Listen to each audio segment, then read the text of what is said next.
I'm gonna share with you all the rules of money that you can follow to get rich without talent, luck, or having a freaking trust fund. And once you learn these rules and apply them, you'll finally be able to stack cash. So in this video, I'm gonna tell you exactly what these rules are and how I went from broke at 24 to a millionaire at 27 and then being worth over $100 million today. Rule number one, the 4% rule.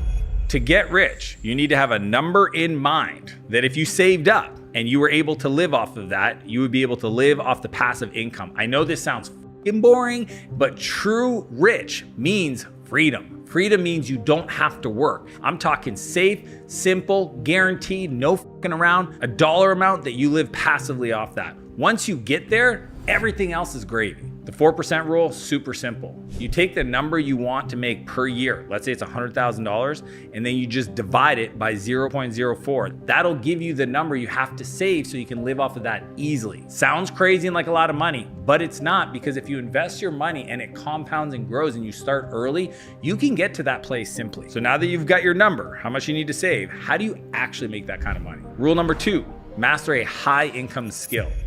If you already knew how to make that kind of money, you'd be making that kind of money, which means you're gonna have to invest in yourself to develop a skill that the world values. That's why it's called high income skill, meaning people are gonna pay you a lot of money for your time to do that work. The best part is that everybody has access to the same tools. The information's out there. It's just most people pretend like they can't solve this problem. You don't have to spend 200 grand to go to some fancy university to learn any of this. You can do it on your own. So here's how you simplify it. All high income skills can fall into one of four categories. The first M is make, means you're a creator. You either edit videos, you create websites, you create video scripts, you create things that other people value. It sounds so simple, but most people never learn how to make a solution. They make a piece of solution, but not the complete thing. The second M is market.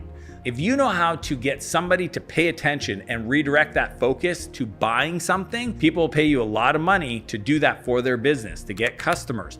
Even more important than the next one, which everybody talks about, which is monetize or sales. Like the ability to talk to somebody and get them to part with their money, incredibly valuable. But if you're asking me which one's more valuable, marketing or sales, marketing's more valuable. Sales is just easier to learn. And the final one is manage. People will pay top dollar to have somebody come in and manage a project, manage an outcome, manage a problem for them. So the way I look at it is four components, and you can look up Ikigai. What do you love? What are you good at? What does the world need? And what can you get paid for? If one of those four seems like a default for you, maybe it's marketing or making or monetizing or managing stuff, the key is mastery. Decide to be the best in the world at it and stick with it for at least 1,000 days. Like go all in and find somebody to pay you to do that work. But here's the deal. Even a high income skill won't make you rich if you don't own anything. Which brings us to rule number three. Don't work for your money, make your money work for you.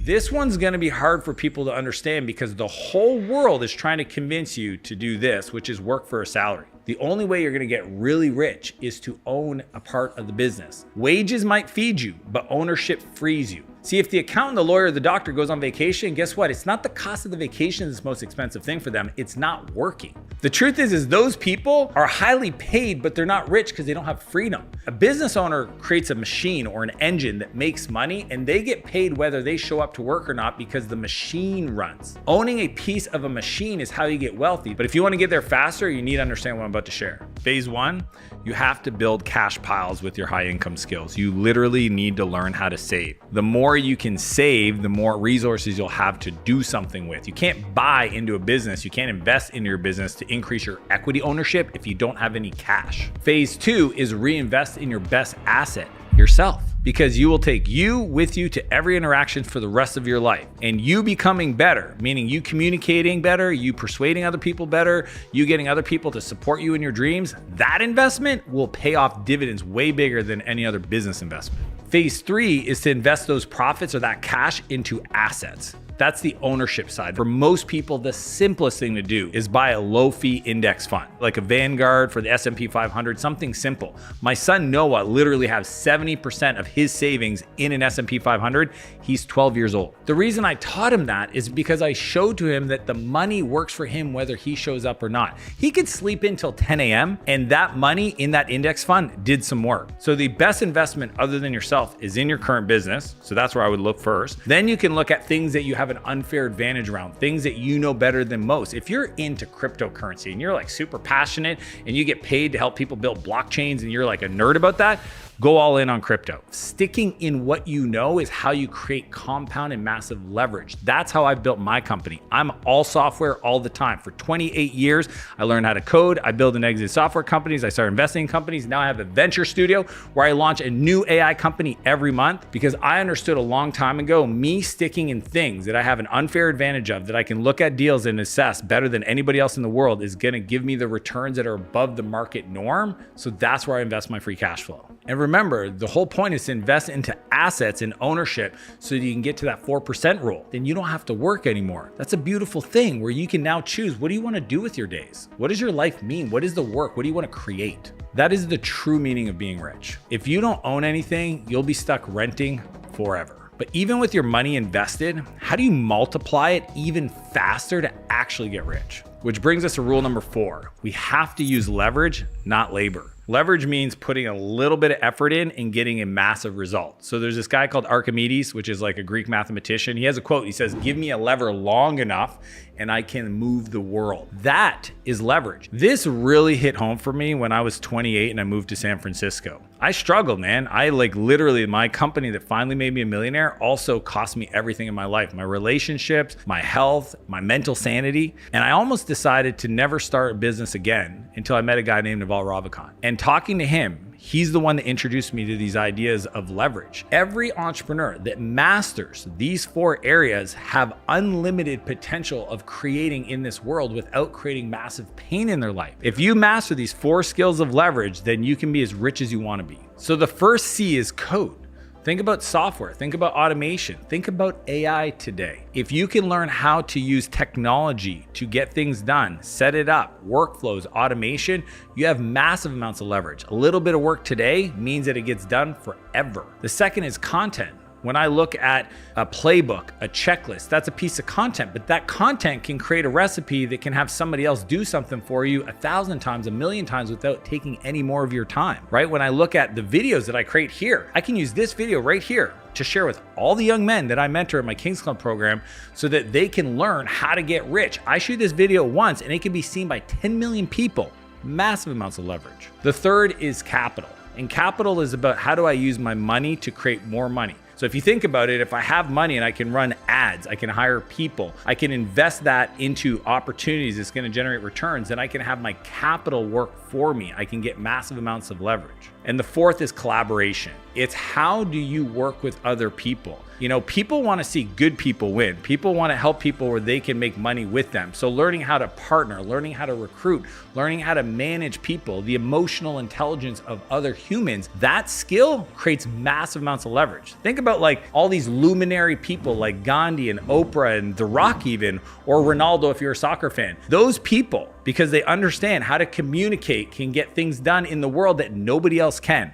That's leverage. It's so cool because leverage is like a volume knob for your skills. If you want to get more done, then you just have to like learn how to ramp up your skill and put the volume up. The more volume you go up, that's the effort that goes down. The bigger the outcome on the other side of that is going to be. And then when it comes to hard work, the hard work adds, but leverage multiplies. See, that's why I call them multipliers, is that you can work as hard as you want. The guy that's changing a roof or digging a hole in the ground, he's working hard. If he understands how to get leverage, he's gonna get more done. Your effort stops looking like adding and you start multiplying your outcomes. And in fact, the biggest leverage for most people, and this is true for me, is hiring an executive assistant. Somebody that can buy back 10, 15, 20 hours of your week doing mundane tasks, things that don't add value to your work, don't add your skill set, don't teach you how to invest your money. Most people struggle with understanding what to give them. So if you want access to but multiplication is useless if no one sees you. That's why we have to master rule number 5. We have to get distribution over creation.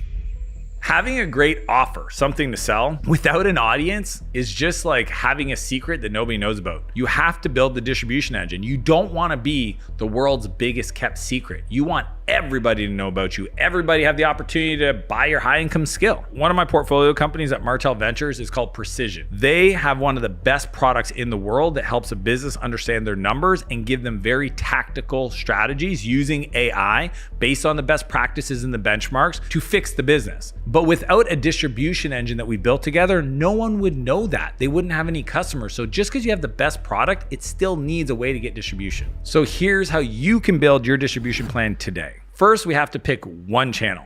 Everyone gets held up because they're trying to pick the right thing. I've learned it's not about picking the right one, it's about picking one and making it right. Everyone you know that's won at the highest level picked one. Joe Rogan, podcast. Somebody else, LinkedIn. For me, Instagram. Those are my platforms. Those are the places where I decided to go all in and be masterful and do that. And then with the resources, I could do other things. So you got to pick one. The second is we have to make sure you post daily. Consistency becomes the foundation for growth. The thing that holds people back from getting an audience or building distribution is they're just not consistent. And I'm gonna break your heart if you don't want to hear this, but I'm talking about for the rest of your life. If you lead with free value, giving away your best stuff, I'm talking the best stuff, because information should be free, implementation is paid. You get somebody a result in advance, they will trust you and they will buy from you. If you can solve their small problems, they're gonna want to pay you to solve their big problems. The third is once you have that guarantee, build your list, your own media, meaning your email, your SMS. That's the difference between owned versus earned. Social media is great because you're using other people's platform, their audience, to build your awareness, your distribution, but you don't own that. You can get your account canceled tomorrow and all of it goes away. I like to take that attention and move it to my email, move it to SMS. You've probably seen me give out my text number. You've probably seen my email address to opt in.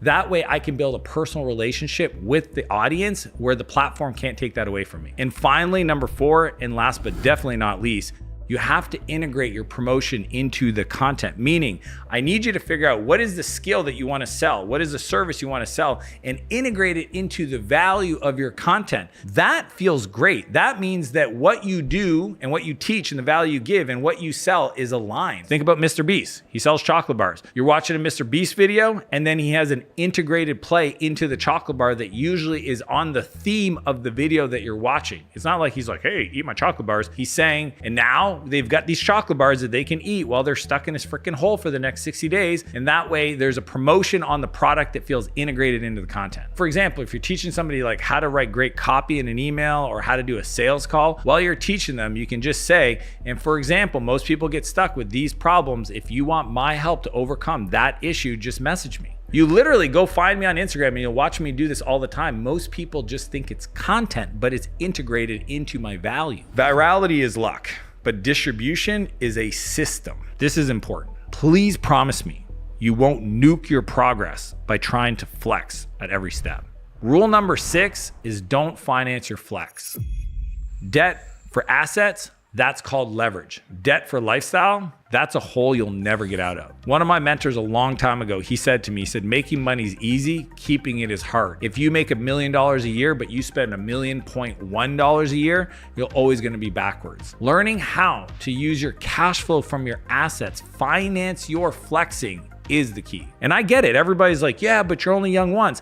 I'm only talking about 3 to 5 years. If you can just chill the out for a few years, you can get it today versus wishing when you're 50 or 60 that you had the freedom. And trust me, when I was in my 20s, I was making a lot of money and I decided to fly my little brother to the West Coast and go on a snowboard trip for 2 weeks where I spent almost $16,000. I did everything I wanted. And then I realized, oh, you didn't pay the taxes on that. And I had to spend the next few months paying off the taxes because I didn't even know how to manage my money. That lesson at 20 years old taught me how to set up my life so I never had to work ever again. So remember, there's only 2 kinds of debt. There's good debt, which I'm a fan of. I'm not like an anti-debt like some finance people. Financing that makes cash. Things like financing inventory that you know you can sell, investing in ads, equipment, real estate, debt to buy assets, or debt to invest in your business to generate more returns or buy a bigger piece of your business. Good debt. And then bad debt. I'm talking debt to finance toys, or status, or your vacation.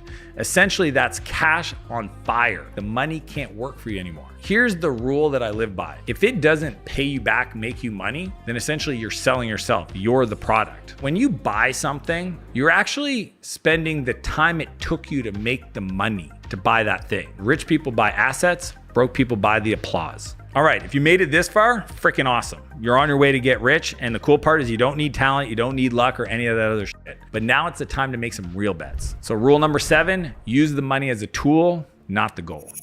The goal is freedom. Never forget that. Money's not meant to be hoarded. Money is meant to be used. When I was growing up, I had one of my best friend's dad. He owned a food truck.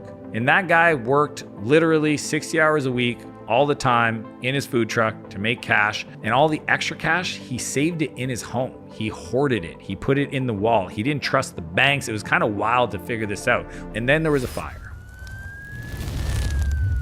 Watching the reaction of his family lose 30 years of everything they've ever done because he didn't understand how to take the money to invest in the skill meant he lost it all. I have a problem when people think money's evil. Money doesn't solve problems. Money amplifies who you are. If you are a great person, you'll have more greatness in your life. If you're an asshole and you're an evil person, guess what? That more money is just going to amplify who you are. There's only one really important rule. Freedom isn't found in your bank account. It's found in your calendar. The goal is to use money to buy back your time. That's leverage so that you can spend that time doing the things you love. Hopefully you fall in love with becoming better because God's not going to reward somebody to go get free and make a lot of money to go hang out on the beach because he created you to go be a creator, go do stuff in the world. If your whole plan is to get free, to chill out and do nothing, don't be surprised if that opportunity never comes to you. That's why I spend so much money on hiring people to support my life. Not only does it buy back my time, having Ann, my executive assistant, Betty, my house manager, Sam, my creative director, Todd, who's my CEO, Roddy, who's the CEO, essentially Team Martell. It's I get to invest in those people, help those people create their dreams, create a bigger future for all of us to win in. That to me is the whole point about having money, is creating richness not only in my life, but in other people's lives. And achieving freedom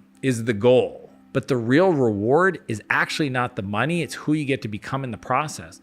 You take all of this, everything I've built, all my companies away from me, I'm good because I became that person. I've got the skills. I know how to do it. I could do it in a third of the time. Starting from scratch, knowing what I know, not making the same mistakes, boom, watch me. You could literally take people like an Elon Musk, Jeff Bezos, plop them in the center of a country, come back in 5 years, and you would find a person that's dominating in that country. It's just who they are. This process of wanting to be rich is awesome. I want that for you. But what I'm excited about is who you get to become in the process.